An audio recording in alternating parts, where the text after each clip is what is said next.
Good evening and thanks for joining us. I'm Guy Atchley. Stella Inger is off tonight. Just in, the defendants in a defamation lawsuit filed by Georgia Tech basketball coach Josh Pastner answered his claims today and filed a counterclaim against the coach.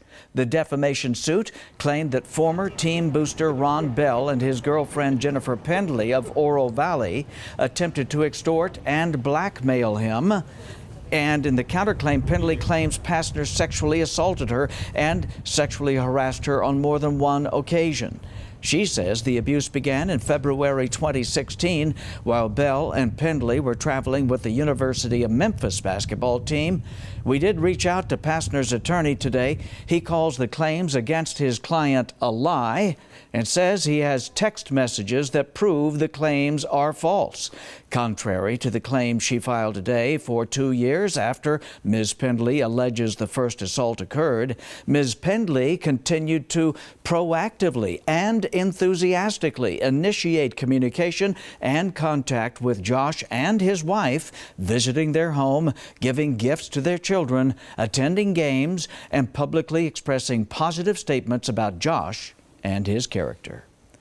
Right now, people from around the world are pouring into Tucson Convention Center for the 64th annual Tucson Gem and Mineral Show. Lights Up Tucson. This year's gem show theme is crystals and crystal formations. And we have team coverage of all the exciting beauty. Not in your side, Chief Meteorologist Aaron Christensen and reporter Max Darrow join us live from the Tucson Convention Center. First, let's go live to Max. Well, with people coming from all over the world, we also have minerals, gems, stones, you name it, from all over the world. But we've also found this right here. Check this out. These are all minerals found within 100 miles of Tucson. Now, joining me to talk a little bit more about this is Jim Klein, the exhibitor. And Jim, do we have a really mineral-rich region? Oh, very much so. There's many minerals found with, as you can see from the map in the case, found within 100 miles of Tucson. And there are many localities that aren't represented in the map. So having a display like this at the Gem Show, showing Tucson itself, how special is that when it shows everything from around the world? I think it's very important for the people of Tucson to come here and to be able to see these minerals and to know that they were found within a day's drive of Tucson. It's cool. It's really cool.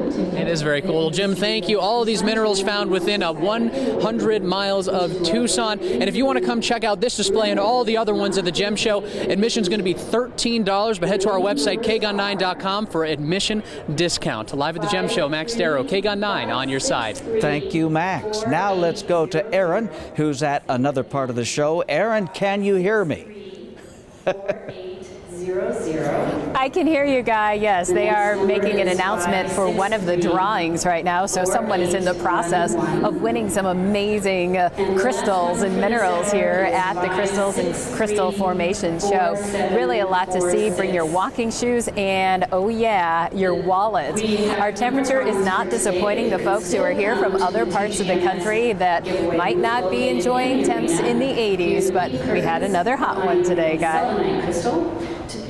Another record broken today as Tucson topped out in the low 80s. The average for this date, 68. Our temperatures will come down just a smidge over the weekend, but still well above normal. 79 for our Saturday and mostly sunny skies. The wind does pick up a bit. Breezy Saturday, southwesterly winds up to 15 miles per hour, but come Sunday, windy with sustained wind close to 20 miles per hour and even stronger gusts. We are expecting mostly sunny to partly cloudy skies on Sunday with a high of 75. I see minerals and geocrazy located at the show here at the Tucson Convention Center is open to the public through Sunday, and I have a sneaking suspicion that when folks wrap up here on Saturday, they'll probably head down to the second Saturday event in downtown Tucson, and I'll have the forecast for that in just a bit. 3, 2, 1. Mayor Jonathan Rothschild and Governor Doug Ducey cutting the ribbon at TCC to officially open the show. Governor Ducey welcomed travelers from around the world and toured some of the exhibits today. A dry winter in Arizona is prompting the governor to push for a boost in funding to prepare for the fire season. Not in your side's Priscilla Casper has more on the fire prevention efforts in our state. Arizona Governor Doug Ducey is asking for $2 million in funding to remove brush and dangerous fuels to prepare for a difficult fire season. The most important part of preparedness is planning ahead, is anticipating the what-ifs. This past year, we've seen multiple fires across southern Arizona, and the drought has increased a wildfire risk. With the destruction that happened in Southern California, there is a lot of concern right now in Pima County about what kind of a wildfire threat are we at. Rural Metro Fire Department Battalion Chief John Waka says depending on the area, there can be a low to moderate fire risk. This tree is a perfect example of what fires like to burn, dry branches and brush, and this is all right next to homes. To minimize the threat, he says create 30 feet of defensible space around your home. You can still keep the natural vegetation in your community, but simply by trimming it back, taking the dead clippings, very important, getting rid of those is very important. He says more communities are becoming fire-wise to bring community awareness on how to be proactive. The worst time to worry about a wildfire threat is during wildfire season when it's really there. We need to think about these things year-round. For more fire-wise tips, head to KGUN9.com. Priscilla Casper, KGUN9 on your side. The clock is ticking. The House has until 10 o'clock tonight Tucson time to approve a budget deal or the government will shut down. The Senate agreed on the 2-year budget deal yesterday. It boosts military and non-defense spending and adds funding for disaster relief. But the main issue for House Democrats is DACA. They want a concrete promise for a DACA vote that would protect the undocumented immigrants brought to the U.S. as children. To propose increasing federal spending by nearly $300 billion over the next 2 years, on top of the spending increases already established, is simply beyond comprehension. Arizona Senator Jeff Flake says he'll vote no for that proposed budget deal, adding that once you raise the spending limits, it's next to impossible to get them back down. But Senator McCain is staying in Arizona for now, mostly because of flu season concerns. His daughter, Megan, said there's still a very likely chance he'll return to D.C. at some point, but he is taking precautions for now. The 81-year-old is recovering from chemotherapy for aggressive brain cancer. The wild ride on Wall Street continues. The Dow Jones plunged more than 1,000 points for the second time this week. The Dow fell a record 1,175 points on Monday, but rallied on Tuesday. The contract for the U of A new football coach officially approved. Coming up, just how much Kevin Sumlin will make over the next 5 years. You're watching KGUN9 on your side.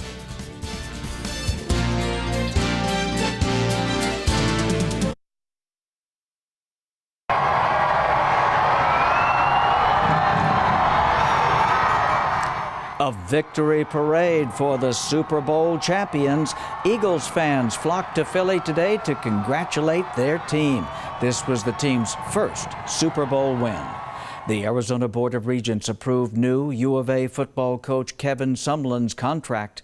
Sumlin will get $14.5 million over 5 years. Sumlin previously was fired from Texas A&M. He replaces Rich Rodriguez, who was fired amid sexual misconduct allegations, which he has denied. Arizona State University's journalism school received nearly $2 million in funding to research the future of television news and digital storytelling. The Knight Foundation provided the funding for those initiatives. Coming up, team coverage at the Gym Show, live reports on all things beautiful, and how temps are looking through the weekend.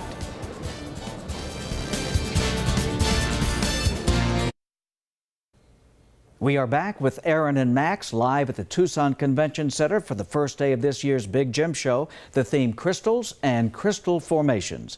Max, it's pretty incredible out there. It really is pretty incredible, Guy. Now, we showed you some stuff near Tucson. I want to bring you something from Brazil. Take a look at this. This is getting a lot of attention today. This is the largest gem crystal found in history. And now I'm joined by Richard Freeman, who's one of the exhibitors. Hi there. This crystal, this gem crystal, what makes it so special? Its size, it's 180 pounds, and it is gem material. Its crystal form itself is what makes it so special. The fact that it could be cut into gemstones is that much more special, but it'll never be cut. It'll be for a museum display. So, Jim, if you want to zoom in on that crystal just one more time, I want to take a look at that, but we're going to keep talking right here. Sure. This crystal itself, if we can talk prices, I've seen some things that were, valued at a couple dollars. How about this one? This is valued at a couple more dollars. It went viral yesterday on the internet, and there's quotes from $20 to $50 million. And it could be worth in that realm because the material itself is unheard of, and it is special enough that if you were to count just carats and its value as cutting gemstones, you would be able to reach the $50 million mark without too much trouble. Well, Richard, thank you. And if you haven't come down to the Gem Show, you're going to want to check this out. It's pretty incredible. It runs through the weekend until 6 o'clock on Friday and Saturday, and then on Sunday, closes shop at 5 o'clock. Guy? All right, Max, thank you so much. Now let's go over to Aaron. Aaron, I've been looking at those, what appear to be upside-down umbrellas hanging from the ceiling. What's that all about? Well, you might think, well, they're expecting rain. If we do happen to get some rain, boy, we have enough umbrellas to cover the place, right? Actually, they're relatively decorative. And what they do is kind of bring the ceiling down just a touch. It softens all of the industrial look of the ceiling, and it just sort of softens it. And I was told by someone here that they change out the umbrellas based on the color or the theme of the show each year. And so it's hot pink and white this year. So pretty interesting, isn't it? I had to ask that question myself, Guy. I thought, well, we're not really expecting any rain, but very decorative, really creative use of umbrellas, no doubt. And we're not going to need any umbrellas in Tucson here this weekend. And the folks I've talked to who are here from other parts of the country and the world, really happy about that. Temperatures still way above normal in southern Arizona today. Tucson topping out in the low 80s. That breaks a record for the day set back in 2016. Clear skies thanks to a huge ridge of high pressure across the west. That continues to keep our skies mostly clear with that sinking air and our temperatures warm. We will be likely in the 80s again tomorrow. We'll start the day, though, at about 47 degrees as our overnight/early morning low. That is also 6 degrees above normal, and then by Friday afternoon up to 81. That pushes us 13 degrees above the average mark. We are expecting mostly sunny skies and wind from the west up to 15 miles per hour for the Tucson area on Friday. Here's what to expect in Sierra Vista, Oro Valley, and Marana. Clear skies across the board. Sierra Vista 6 a.m. temp. How about 43 for you? At lunchtime, 68, and by 6 p.m., low 70s. Oro Valley, you too will start the day in the 40s, but 45, and then warming to 77 by lunchtime. Marana starting at 45, 75 by lunch, and then 6 p.m., 78 degrees. Our highs elsewhere, looking at the low 70s across the Wilcox, Bisbee, Bowie area, but 78 in Tombstone, 75 Sierra Vista, 77 Nogales, 80 in Green Valley, the same for Marana, 81 in Ajo as well as Sells, Tucson 81, but 79 for an afternoon high. Oro Valley, 84 in Sahuarita. If you are headed to the Tucson Gem and Mineral Show this weekend and you want to check out what we've been showing you, crystals and crystal forms, that is the name of the show at the Tucson Convention Center. It does run tomorrow, Saturday, and Sunday. I know it's inside, but you have to know what the weather's like coming and going. 79 for your Saturday, mostly sunny, 75 and partly cloudy by Sunday. While you're downtown, perhaps heading out Saturday night for the second Saturday events. We're expecting clear skies through 7, partly cloudy 8, 9, and 10, and temperatures starting in the upper 70s at 5 o'clock, and then by 10 p.m. down to 61. Here's a look at the extended KGUN9 in your side 7-day. Yes, breezy through the weekend, actually all the way through early next week, as we do have 2 storm systems moving in back to back. They'll keep that wind with us for 4 days in a row and eventually cool us off. 73 Monday down to 70 degrees Tuesday, Wednesday, and Thursday.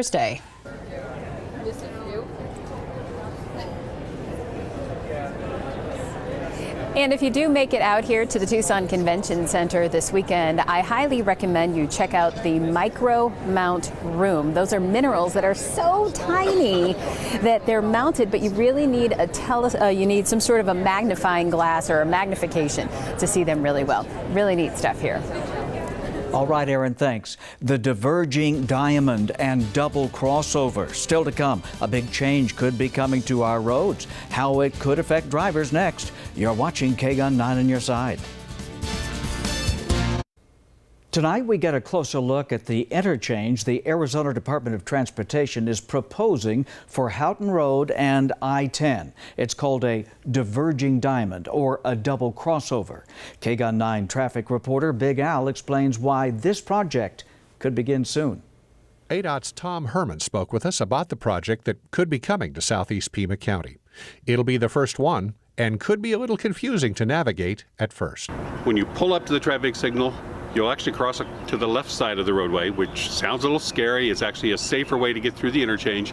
As soon as you get through the interchange, you'll go back to the right-hand side of the road, be back where you belong safely. With all the population growth and with it, all the increased traffic that we're expecting in southeast Pima County, this is a perfect style of interchange for Houghton Road. The construction will be cheaper than a traditional interchange and less likely for drivers to get on the freeway in the wrong direction.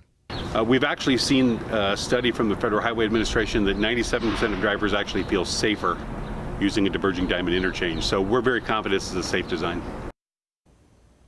To learn more about the diverging diamond, and open house is starting in just a few minutes at the Empire High School Dining Auditorium. For more information, you can head to KGUN9.com. A worldwide attraction opens today in Tucson. We're live at this one-of-a-kind sparkling scene next. You're watching KGUN 9 on your side. Now, back to the Jim Show and Aaron. Guy, I've been talking with a lot of folks here who are metaphysically minded, and they tell me that crystals do, in fact, have healing power. And I can't necessarily say I feel phenomenal being surrounded by all these crystals just yet, but certainly seeing all of these beautiful formations makes a lot of people here very happy. And you might not know this, but Arizona has a state mineral, and it's actually going to be the theme of next year's show. Coming up at 6 o'clock, we will show you what that is. Guy, do you know the answer? Do you know what Arizona state mineral is? You know, I don't think I do. All right. Well, then you'll have to watch at 6 to find out. I will do that. Aaron, thank you so much.